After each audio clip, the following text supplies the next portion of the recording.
বিসমিল্লাহির রহমানির রহিম। আসসালামু আলাইকুম। আমি আজকে ছোট কাচকি মাছ দিয়ে আলু দিয়ে চচ্চড়ি করব।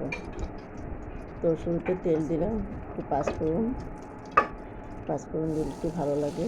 তারপরে পেঁয়াজ কাঁচামরিচ দিয়ে হালকা একটু মশলা দিলাম। হ্যাঁ, বেশি মশলা দিলে আমার ভালো লাগে না। ছোটো মাছ হলুদ দিলাম, তারপরে মরিচ দিব, তারপরে আধা চামচ মরিচ, তারপর নাড়াচাড়া করে একটু পানি দিয়ে দিলাম। হালকা একটু কষাইয়ে তারপরে আলু কুচি আর মাছটা ঢেলে দিলাম। তারপর একটু হালকা নাড়াচাড়া করে পানি দিয়ে দিলাম।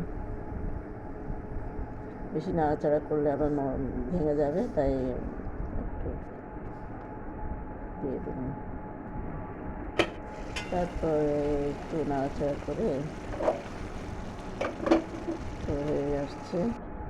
একটু ধনিয়া পাতা কুচি দিয়ে কিছুক্ষণ রেখে এরপরে নামিয়ে ফেলতেছি।